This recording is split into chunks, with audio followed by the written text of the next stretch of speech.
It's absolutely a pleasure to have Dr. Mr. Kunal Kumar today with us for this whole India Dialogue conversation. As you know, the India Dialogue conversations are something that are hosted by USATMC at Stanford and the Institute for Competitiveness. This is an ongoing series that we have been doing over the last 1 year, and we have had some amazing guests. But today we have somebody who has made a lot of difference in India. So if you really look at who Kunal Kumar is somebody who heads the Smart Cities mission within India. He's part of the Ministry for Housing and Urban Affairs, is somebody who's actually worked in various cities. In fact, he was the commissioner for one of the major cities in India as well, which was Pune, wherein he had a transformational effect. But if you really look at the story for the last 7 or 8 years, or possibly a decade since he's been heading the Smart Cities mission, we have seen a lot of transformation within cities, and I think he's somebody who comes with a very candid bent of mind, who'll speak his mind in terms of what is the reality, what are the challenges, and so on and so forth. I've known Kunal for over 10 years, I think, as a friend and somebody who I've worked with. In fact, the Ministry for Housing and the Institute for Competitiveness have done multiple sets of indices together, which includes the Ease of Living Index and the Municipal Performance Index and some other work that we have done. So we have had some amazing conversations over a period of time. But if you do not know, one of the biggest hobbies of Kunal, and that is that he's a bodybuilder as well. So I think if he was not a bureaucrat, or if he was not somebody working on smart cities, possibly he should have been a professional bodybuilder. So sometimes there are those conversations which we'll not get into that I have with him. But he's somebody who's an accomplished athlete, and that's where he comes from. So Kunal, thanks a lot for joining us today for this interaction and really talk about cities in India. So we'll just straight away dive into the conversation. I just wanted to understand from you to begin with, what do you think is happening in India in terms of process of urbanization? What's happening right now? What is the ground reality? What are the challenges? Where do you think the future is? How this will be a transformational thing for the country? Okay, if you look back at, and first of all, thank you for that. We lost your voice, Kunalji.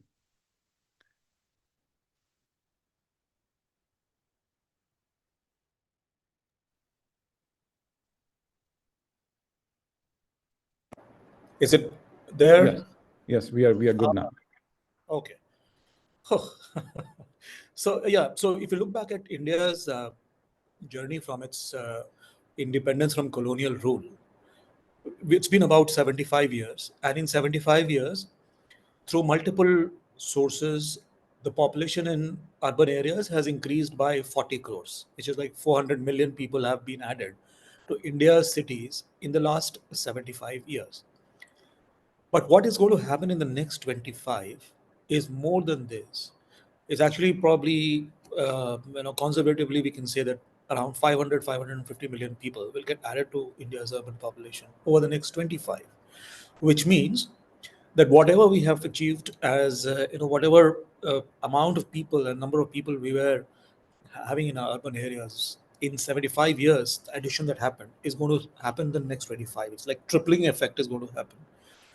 Now, this of course leads to a lot of challenges in cities. One, on the side of improving productivity, you constantly need to keep investing in infrastructure, in services, in improving governance, in improving the planning of cities, etc., so that they continuously are able to perform better on the productivity scale. Whereas when these cities keep growing, and we have some of the very big cities, cities which are, we have, I think, 7 cities which are more than 4 million in population, and a couple of cities are almost 2 million plus in population, to 220 million plus in population. So when you have such large cities, you also face problems of congestion, traffic, and so on, so crime and all that. So on one side, how do you keep increasing productivity? On the other side, how do you mitigate the challenges that arise because of a lot of people coming together in a small space? Now, this is where the challenge is, and the next 25 years is going to be a very aspirational time, and all of us are busy as officials preparing our own plans for the next 25 years for the country. And it's a very aggressive, very important to get it right sort of plan. And so I can only mention that probably close to around 6 trillion US dollars would be a direct investment in some of this basic infrastructure in cities over the next 25 years. If you look at the difficulties that are there in India's urbanization vis-a-vis what someone in the West would relate to as an urban area, one, we have local governments who are not really, performing well. They're not really good performers because of multiple reasons. So we have poor quality of local governments. I could say that. The second is that the ability to finance a lot of this infrastructure is very weak at the local level, and therefore there is a huge dependence on government grants coming out of budgetary resources. Third thing is, even though our cities are very small and I have literally started their journey now, problems like climate change and all have hit them already.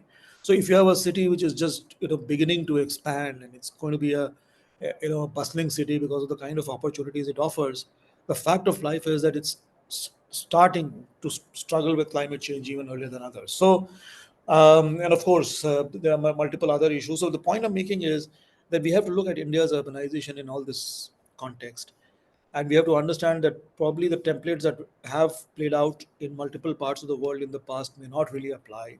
We have to understand our challenges. Our cities are growing, and they're going to add about 500 million people, which is like close to one fifth of the addition in the next 25 years in the world is going to happen in India. How do you create investment vehicles? How do you channelize finance? How are you able to fund all this requirement? How are you able to keep improving productivity with reduction in all the negatives that come with people congregating in a small space? And how do you provide basic services? How do you improve governance? These are the kinds of challenges, and also looking at the broader picture of how do you reduce how do you go into the energy transition, because you don't want to be dependent on fossil fuels. You want to move into electric, you want to move into hydrogen, and you also, on the other side, you're looking at climate change. So these are very critical issues. It's like it's a big opportunity but comes with a huge amount of challenges. So when you say multiple sets of challenges, of course, when you're saying congestion, you're saying climate change, the kind of investments that are happening. When you say congestion per se, is it the sheer size of population, or is it about bad design of cities that we are seeing congestion? Well, yeah, look, there are many cities in the world, and well, you cannot call it a city, but let's say a Tokyo metropolitan area, which houses close to 40 million people.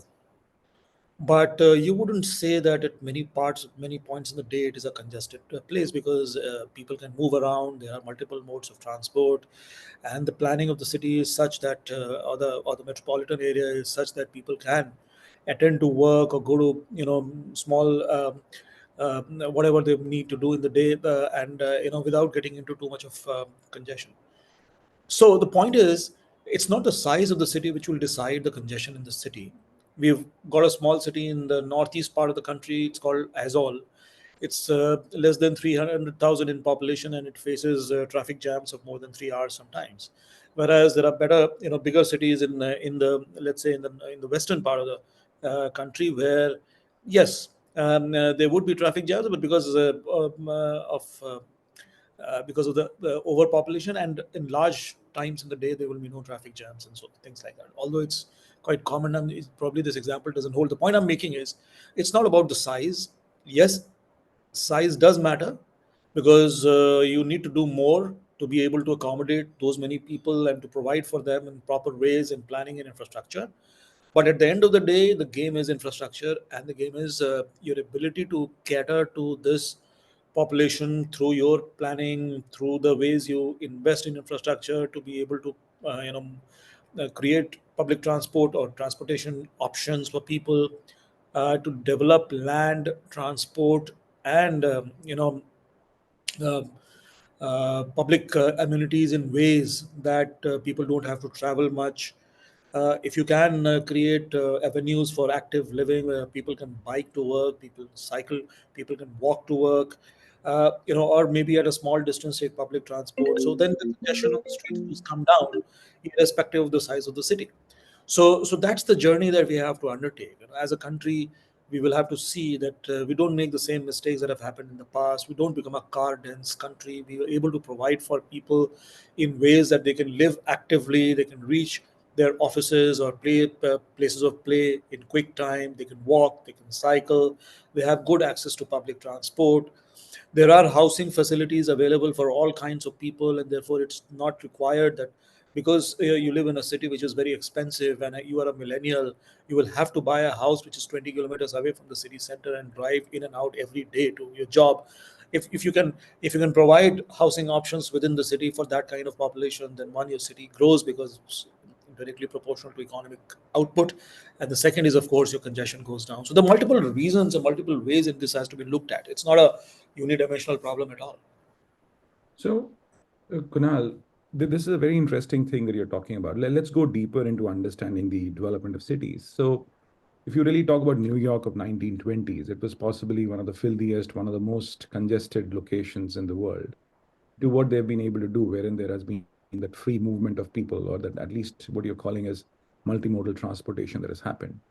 But now, if you just drive down into India, we've actually had some burgeoning cities which are huge on economic activities. If you talk about a place like Gurgaon or Bangalore, they are set of places like which are stunning from economic activity point of view, but they face huge infrastructural challenges. When you talk about a place like Gurgaon, like it just faces traffic jams or slow movement of traffic. When you talk about a place like Bangalore, it is notorious for its traffic jams and things like. So what happened? Like what was the difference that actually happened here?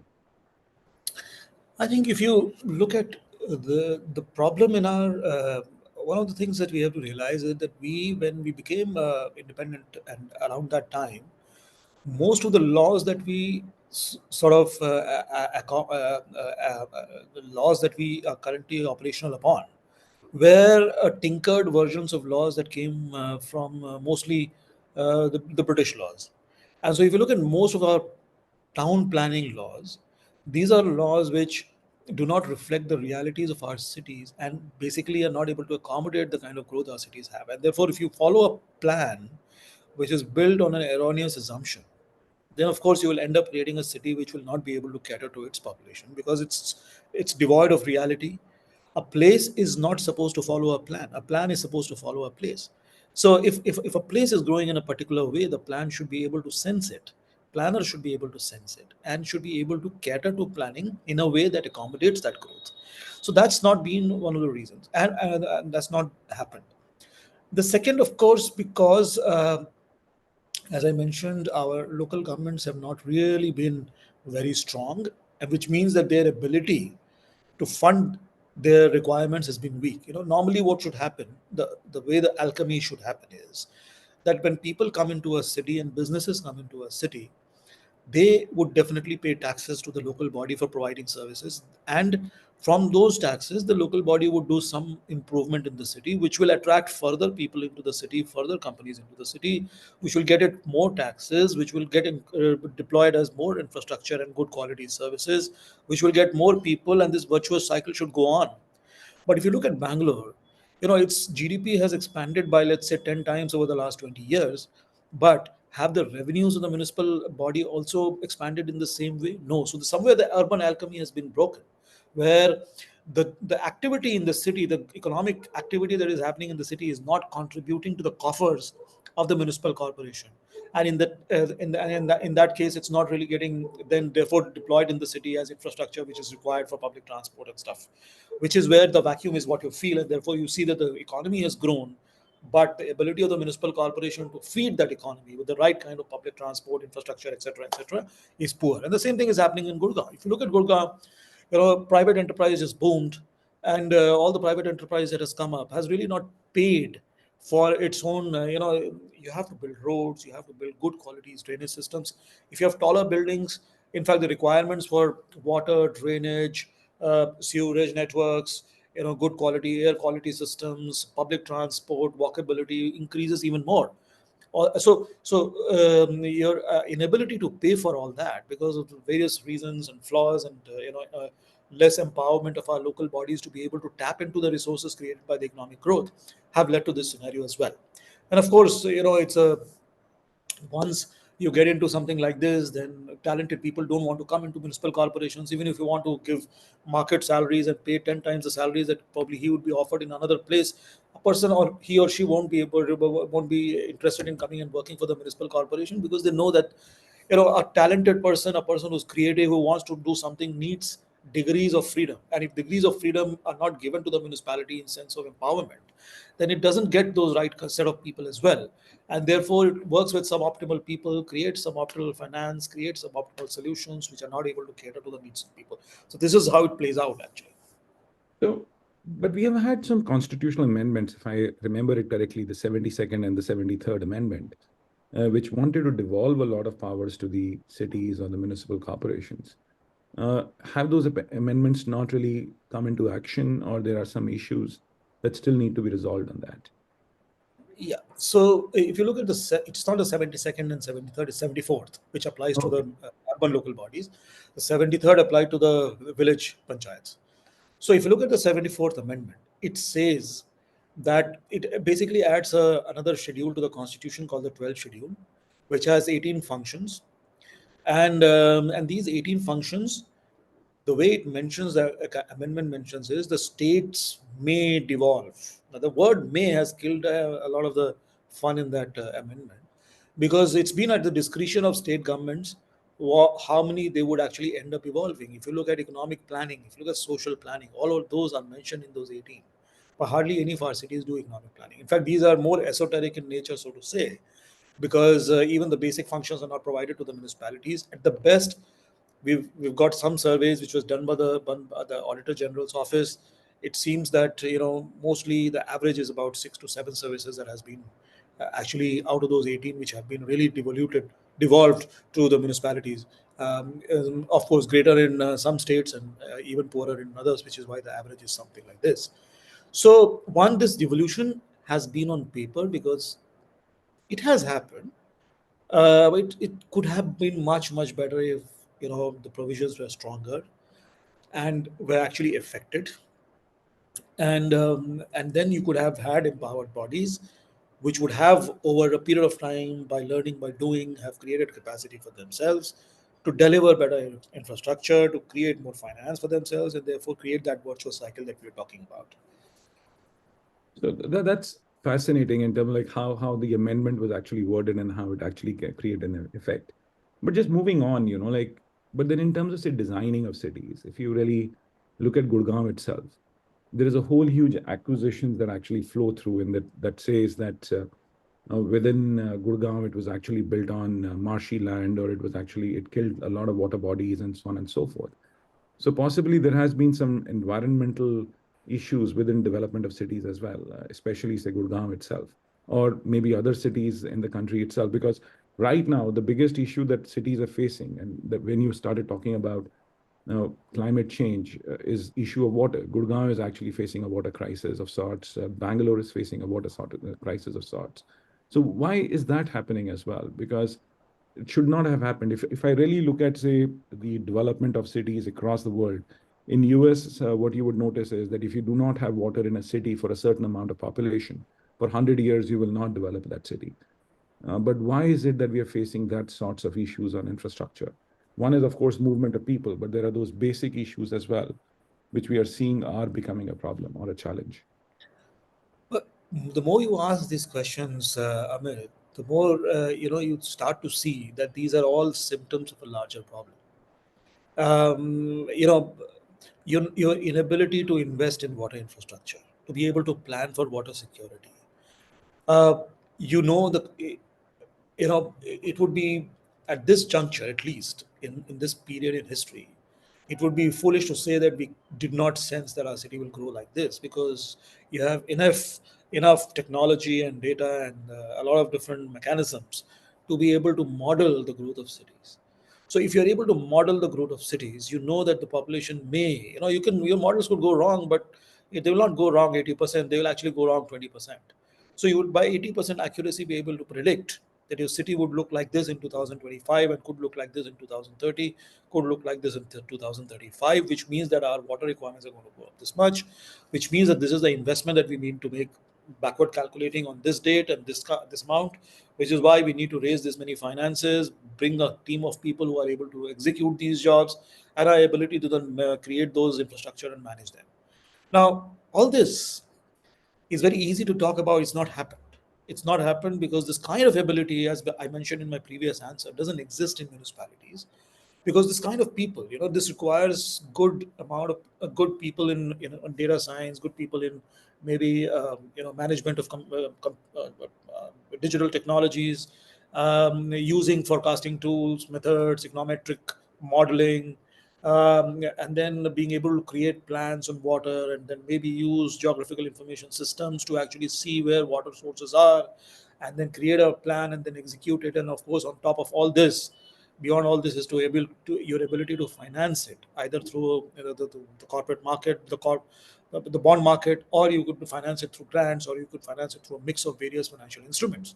So this is all a very complex job, and this doesn't get done because of the inability of our municipal corporations to harness good talent, to be able to to not because they because also because they don't have the administrative and financial and fiscal powers to be able to take decisions in an agile manner, in a manner which they can be responsive to the needs of the city, which is why these issues keep lingering. If you're too dependent, let's say Gurgaon is too dependent on the state capital, so Haryana state capital, is going to decide for Gurgaon. The sensitivity of a Gurgaon mayor who would have been empowered and would have been put on the spot by the people. If you don't solve this problem in 5 years, you're out. The insensitivity and the responsiveness of that mayor would have been 100x more than someone sitting in Chandigarh whose life doesn't depend on whether Gurgaon gets water or not.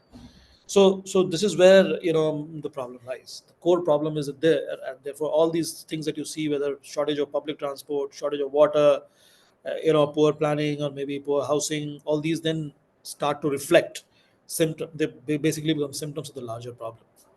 Mhm. So, uh, in the way forward, that's a great diagnosis. Like, we've actually had issues in terms of what has happened in the past, but we cannot blame what has happened in the past. Now we have to look into the future. What is it that we should do? If I ask you, like, what should be that roadmap for really developing the cities in the right sense, take that creative action?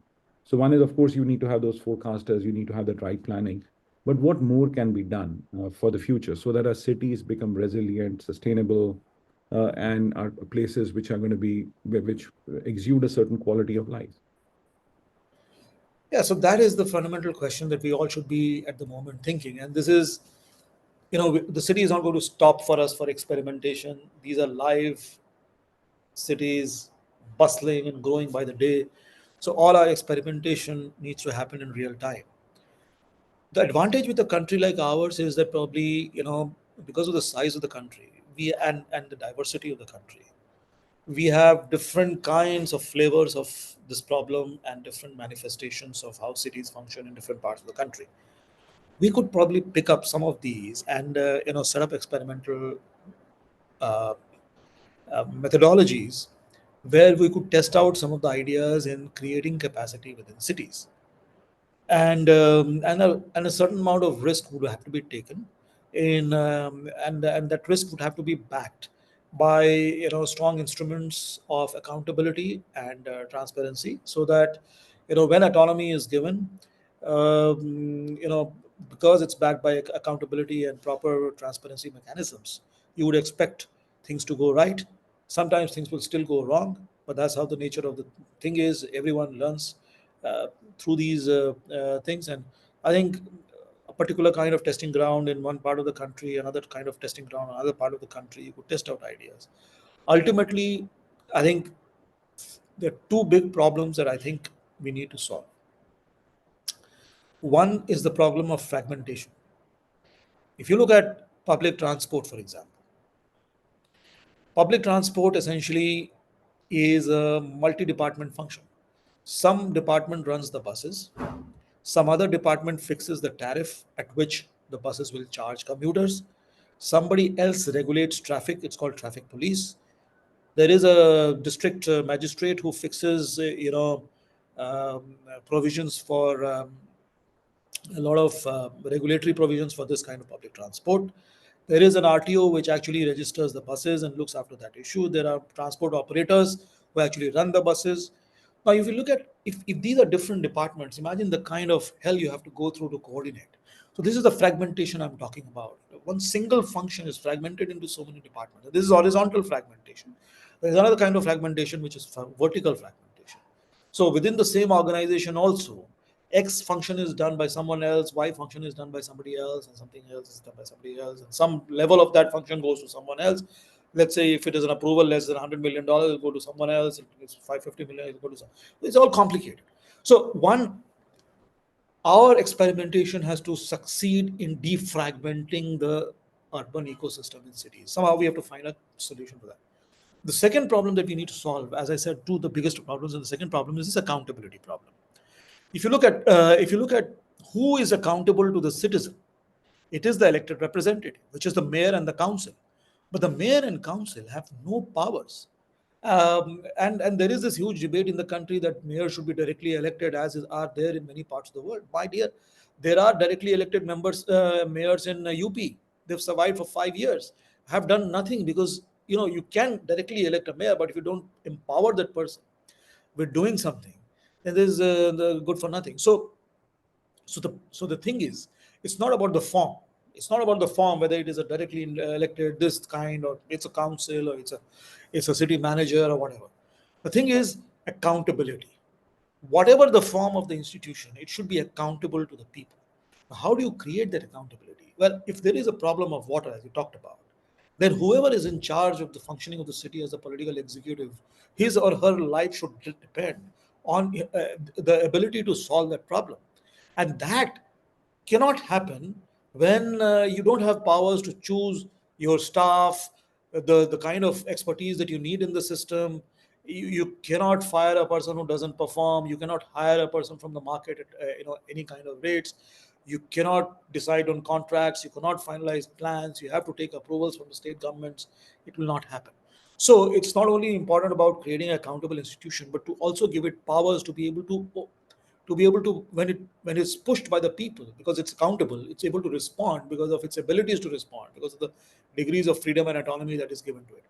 Now, there are multiple ways in which we can test this out, and there could be sandboxes which are created, and that is where probably we have to work in the future to be able to find problem solutions. But at the end of the day, uh, most of what I'm talking about depends on uh, the nature of the political economy that emerges. And if you look at states, um, talking about empowering cities is almost like a threat to the chief minister, or maybe a threat to the state government as to, well, if you talk of a mayor in Mumbai being empowered, uh, any day that guy will be more, that person will be more sought after than the chief minister of the state, is at least in Mumbai.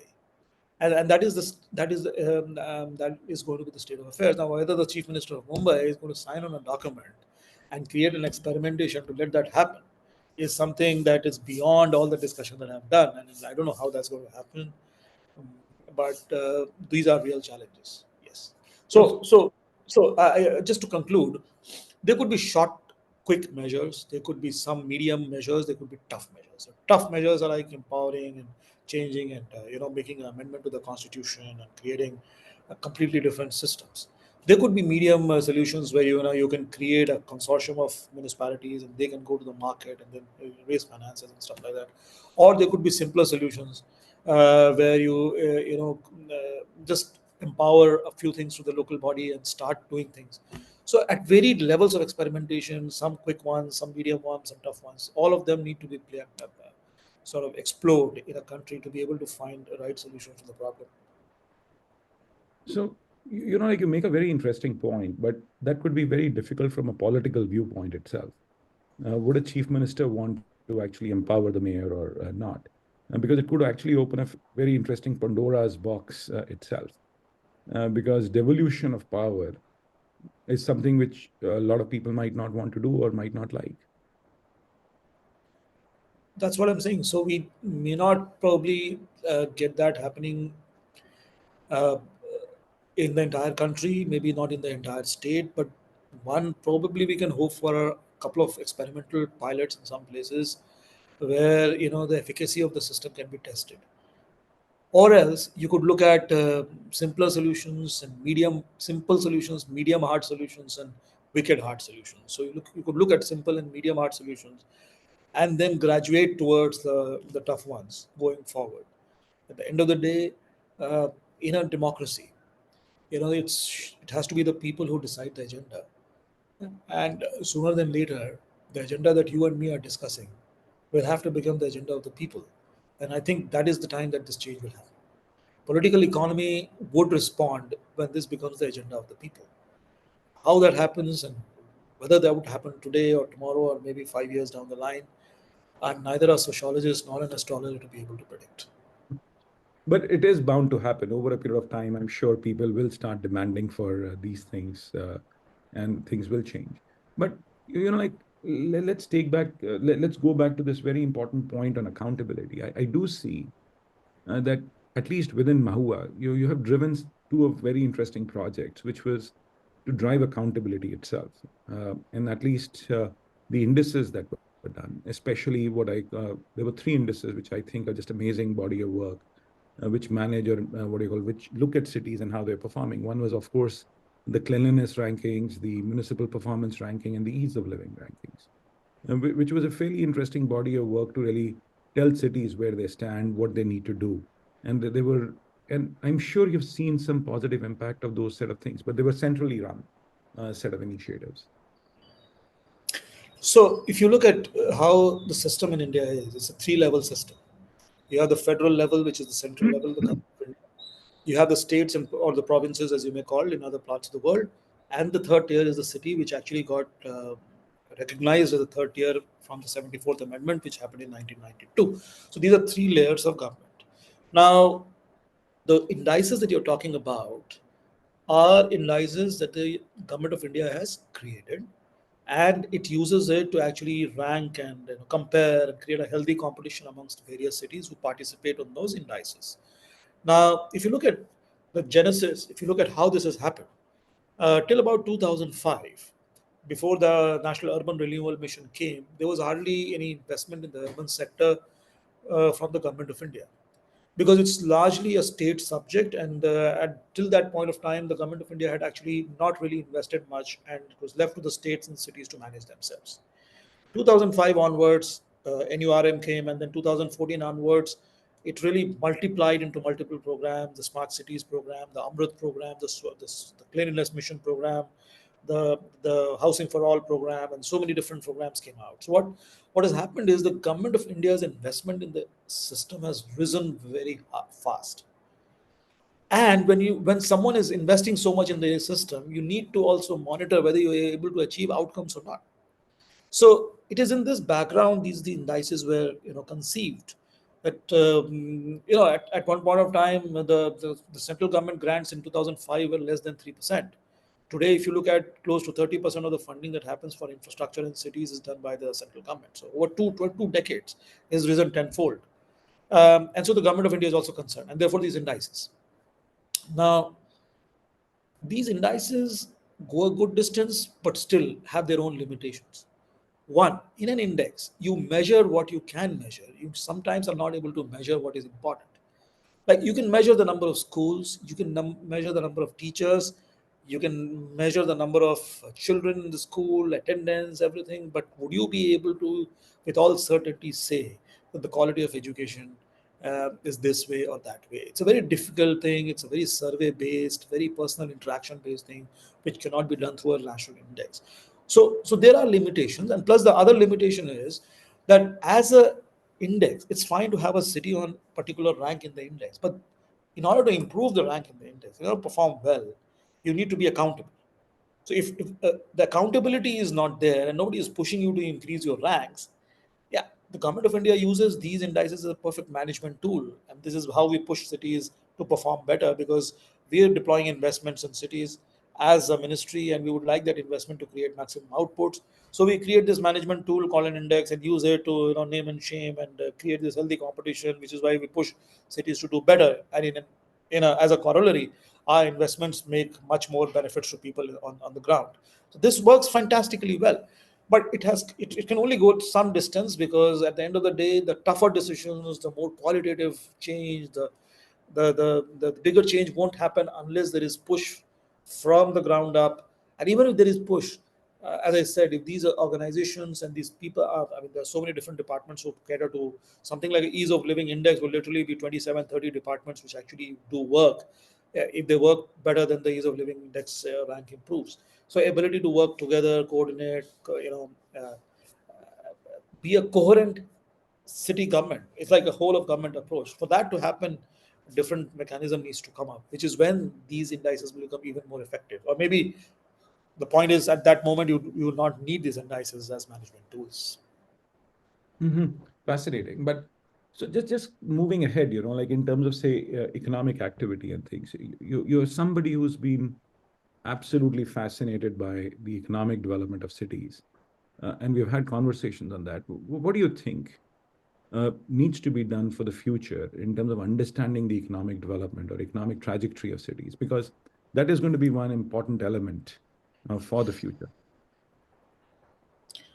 Yeah, definitely. Because if you look at the way we are looking at the next 25 years, we are looking at close to 10 times growth in our GDP, and close to 11x growth in our per capita incomes.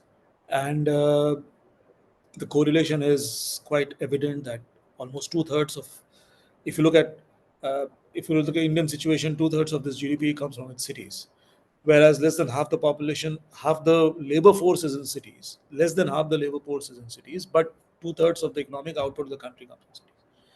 So yes, our cities need to do better economically, and we need to find a way to see that our investments, incentives, uh, infrastructure, policies, governance is in tune with this requirement. Uh, as I mentioned, economic and social planning is one of the key functions as part of the 18 functions that were supposed to be devolved by the states as part of the 74th Amendment. It hasn't really happened. You really don't have economists or urban economists, so to say, spatial economists who understand the spatial growth and are able to model spatial growth, to be able to look at densities, to be able to look at transportation networks, housing requirements, and to be able to predict which parts of the city or which areas or which directions the city will grow. That ability doesn't exist, number one. Of course, now we have better tools, data, AI, ML technologies, which can help you assess and compute. The computing power is very high, so it's not in the realm of the impossible, but it is possible, but it's not happening. The other thing is, once you've done this, there are also economic growth modeling tools which tell you which are the strengths that already exist in the city, what is the city DNA looking like as far as its economic DNA is concerned, and if that is the DNA, what are the different avenues available before it for quickly transforming its economy into a more productive economy, thereby leading to an economy which creates more per capita income. Now, for that to happen, these kinds of models will have to be used. And well, there are many ways of also finding this information. For example, let's say open ended investment meetings, or maybe meetings within the industry, or meetings with the innovators. If you go about these open ended meetings, you will get to know that there are particular kinds of inputs which are public inputs, which only the government can provide. Airport largely a government has to provide, even if it is built by the private sector on a PPP. It's ultimately the prime decision to do that is a government's decision. Roads, maybe cold storages, packaging units, incentives, maybe better trade relations with X or Y country, which could be a good consumer of your product. So you come to know from these interactions that these are the kinds of limitations, and therefore you can start working towards it. So it's going to be a mix of modeling instruments which are more computer oriented, and also physical human interactions where You meet people, different kinds, you meet regulators, you meet industry, you meet academicians, you meet startups, you meet innovators, and figure out what is happening in the city, what is the potential that the city has, and use the best of both the worlds, the computer world and the human world, and figure out your journey. Again, as you see, it's very easy for me to, in 5 minutes, blurt out these issues. It's very difficult to see them actually happening in cities because of the kind of talent that this requires and the kind of knowledge that this requires. And therefore, well, even if it has to be outsourced, knowledge, sorry, insourced, you still need to have systems to be able to manage this entire activity. So I think those are areas where we will see a lot of activity going forward. In fact, if we are really interested, which we are, in seeing that our cities become the engines of growth, then we will have to figure out how to make that engine more efficient. So that's absolutely, I think we agree on that. But one of the challenges out here, if I might say, is say the availability of the right set of data. Now, we have the tools, we have the techniques or whatever, but one of the challenges would be economic data availability at the level of cities within the country. So how do we work on that kind of a issue? Like, I think this is an exercise which is absolutely important to do, but you have some amazing data within the government, like say the GST data, the economic census data. But do you think that these data sets will possibly open up over a period of time, on the basis of So which a I'm lot of very things? hopeful. I'm very hopeful that they will open up, and they will, because the cost benefit, I think, is clearly in the positive. There's a lot of benefit that can come from this data, and this is not data that is personal in nature. You're just asking for trends, you're asking for aggregate data sets. You're not asking for individual tax payments or GST payments, or you're not asking for the medical records of a person. You are actually asking for very, very general things and aggregate things, which then give you critical input into which sectors are present in the city, which have grown better over the last few years, what are the kinds of skill sets have got added to the city, what are the different avenues that are available towards it. So GST is one, of course, the annual survey of industries, and then you have the labor force surveys and the NSSO data and all the other data stuff. And plus, I think it's high time that people like you, Amit, and some other people who are interested in these issues, and economists and urban economists, sit together with the NITI and also with MOSPI, which is the statistics ministry, which actually does the GDP calculation for the country, and figure out a methodology and roll it out for, let's not call it GDP of cities, because technically it cannot be GDP of cities, but let's say the aggregate economic product of a city. And we have to roll out a methodology. There's so many methodologies which are available in the country. We need to have some methodology to be able to, we have to adopt some methodology, and even if we are not very perfect with it, trend analysis at least will give us some direction to where we can go, and we can keep perfecting the methodology as we go ahead. And once we figure out these granularities in the city, what is the aggregate GDP, from where it is coming, where are people employed, what are the areas where people can diversify to create the maximum productivity boost. Once you know these things, then you should be able to use economic growth modeling methods, and, as I said, your meetings with investors and meetings with industry and other people, to then take that data forward and actually convert that into an economic plan for the city, so to say, and then be able to support the city in the right direction. So it's a two-step process, I think, and both are very important steps. So, like this is, I absolutely concur with you on the things that you're suggesting. But just one curious question as we dig deeper into cities or understanding the spatial economy of India, what we do notice is that close to about 100 locations, or if I really look at 769 districts within the country, so 100 districts contribute close to about 85% or 80 to 85% of India's GDP. So that means there are about 80, 85 cities effectively, because that is where a lot of activity would be happening. As a person who's in policy, do you think this is a problem, or this is a challenge in terms of like how disparity is there, or how economic growth, when I say disparity from an economic growth perspective, not anything else. So how we really make other locations grow over a period of time? How would you do that? Well, I think fundamentally one of the realizations that we need to have is that people vote by their feet as far as cities are concerned.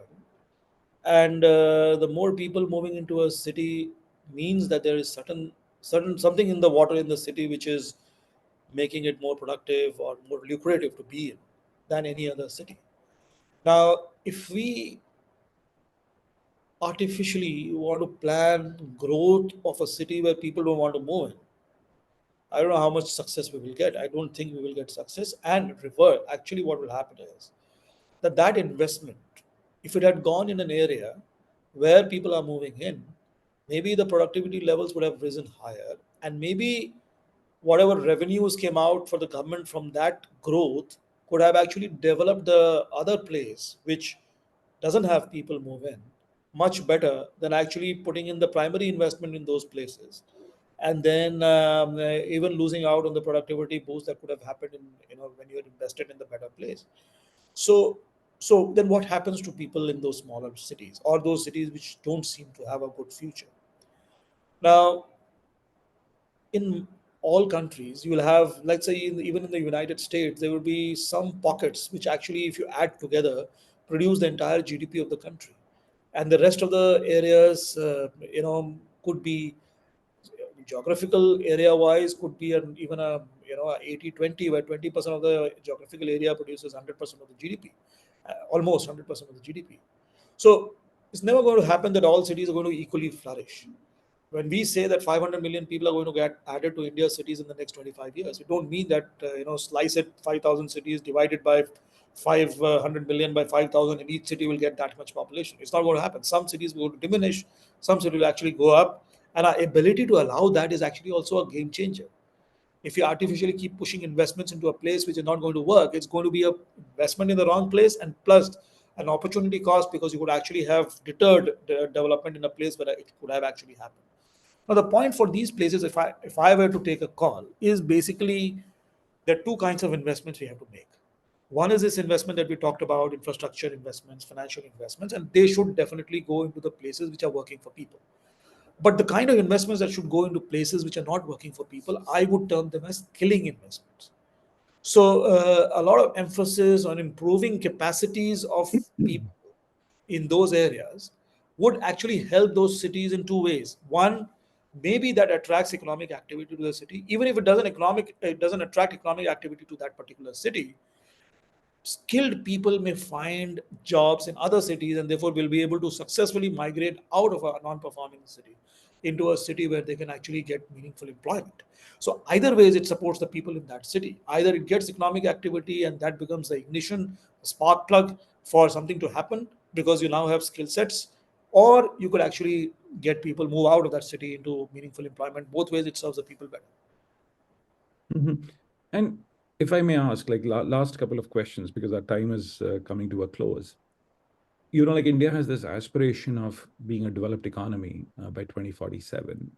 At least I'm convinced in my mind that we would become what I call middle income to a higher middle income country by 2047 because of the certain momentum that India is actually carrying. Uh, but in that case, like what role would cities continue to play? How important would it be to resolve the challenge of cities that we are really talking about? Because as I understand and as I look at it, the multiplier is going to happen within cities itself, and things as the country moves forward. No, can you just tell me what is exactly that you're wanting to know? Yeah. So, like when you talk about, say, India moving ahead, like by 2047, Yeah. higher Yeah. income country, what role would Yes. cities play in that?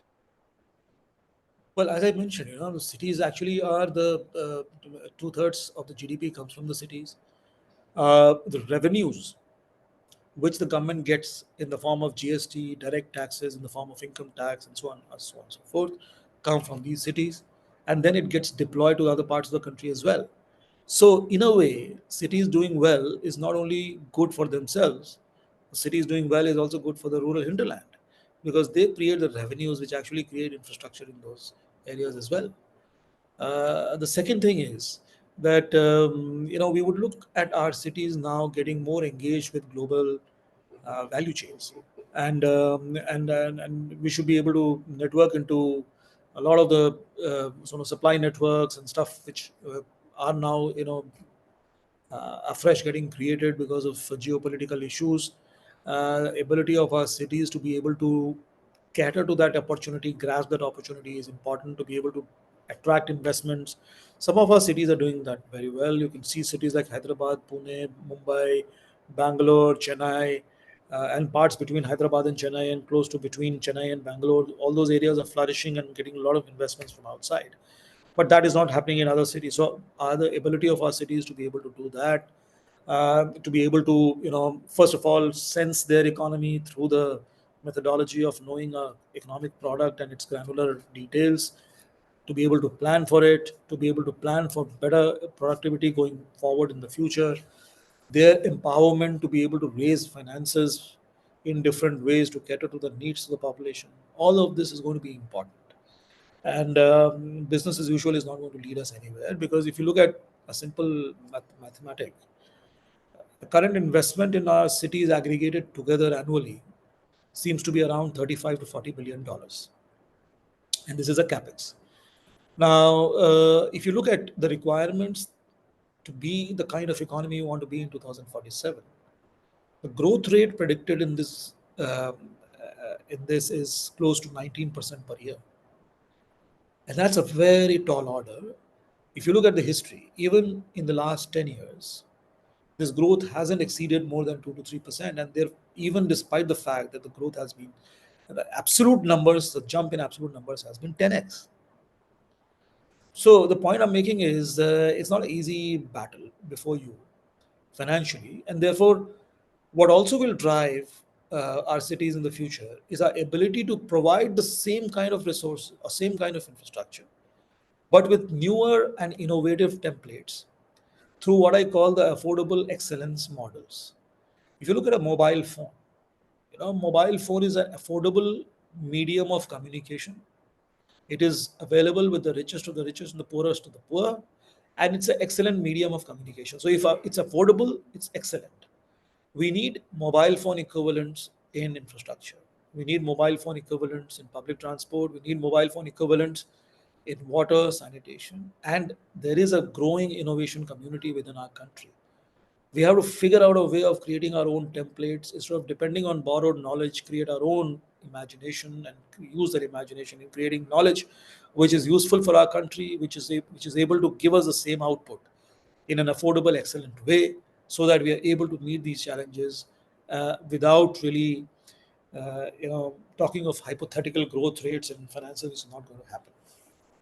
So, Kunal, I do hear that there is a certain thing that the government has to do. There are these economic models that will get created. That is where the corporates will have to play in as well. What do you think, as a final word? How do you think citizens can contribute? Because the growth trajectory is just not a single way street. Like government can enable, corporations can create enterprises. And as citizens, what do you think we can do to really make cities much smarter, much more powerful as we move forward? Well, that's the fundamental, the approach that we have built under the smart cities program in the country. If you look at cities, we've talked about infrastructure, we've talked about climate change, we talked about energy and everything. But at the end of the day, all of this has no meaning if there are no citizens in the city. And therefore, cities are about their citizens. It is this entity called a citizen which actually contributes to the economy of the city, contributes to everything that happens in the city.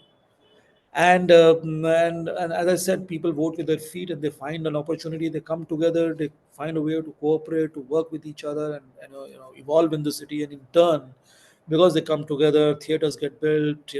Opera houses get built, restaurants come in, and all kinds of fun happens, and leisure happens, and waterfronts get built, and so many different things. The genesis is actually the people. In a country like ours, especially where we have a lot of diversity and heterogeneity, you cannot be a cookie cutter approach across. You will have to be very conscious of the cultural context in which you're working. I'll give you a very maybe a crude example to just demonstrate this. Let's say you're a transport planner, and you're trying to plan a particular transportation network, and all your algorithms and computer modeling gives you a particular alignment, but there happens to be something which is very culturally important in that alignment for that city, which cannot be just chucked away. So in that case, the ability of the city to hold itself together, the ownership, the confidence, the sort of the feeling of an identity with the city will get lost if that cultural landmark is broken or maybe is done away with. Which is where you have to take care that maybe the cost goes higher, maybe the alignment is slightly non-optimal, but you will have to take a call based on the cultural context of the city. If you look at if you look at how us what are the problems on roads in our cities, you could actually find sometimes hawkers creating problems, different kinds of traffic issues, so many different kinds of things. There may be no such issues in other parts of the world. Our solutions will have to cater to that cultural context. Our solutions will also have to cater to cultural context in neighborhoods. So, for example, in one city itself, there could be five different kinds of neighborhoods. Some neighborhoods have more elderly people, some neighborhoods have more different kinds of people, some neighborhoods have more millennials. Now, your ability to be able to create that neighborhood in a way which attracts that kind of population and serves their purposes. So maybe in the elderly areas, you could want some pocket parks which are like yoga centers or yoga parks, whereas in the millennial area, you would probably have a theater or an amphitheater where performances can happen, and maybe a small evening party can be held. So these are the kinds of cultural contexts, nuances, and our ability to build our cities around them and to be able to plan our cities around them, which is important. So, and this will be a very bottom-up approach. And if our ability of the city government or the city anchor, so to say, to be able to manage this complex process of negotiation, it's a very complex process because there will be tons of different voices. Your ability to bring them together and then create a cohesive solution. It's a method that you have to find to this madness, and I think that is evolving in our cities. And the more empowered our urban local bodies become, the more confident they become, the more better trained staff they have, uh, their abilities to do this will increase further, and which is when our cities will become much better fit to context, and will be much happier places for our people to live in because they will be designed around their needs. It's awesome. Like this is just fascinating interaction, Kunalji. But what I do hear you say is what is going to matter in the future is about quality of life, economic ability, and sustainability, if I might say. The three pillars of the ease of living or the quality of life index that Howard does. But thanks a lot for your time. This has just been a fascinating interaction. And I'm sure there is so much to learn in terms of like what the trajectory of cities for India could be.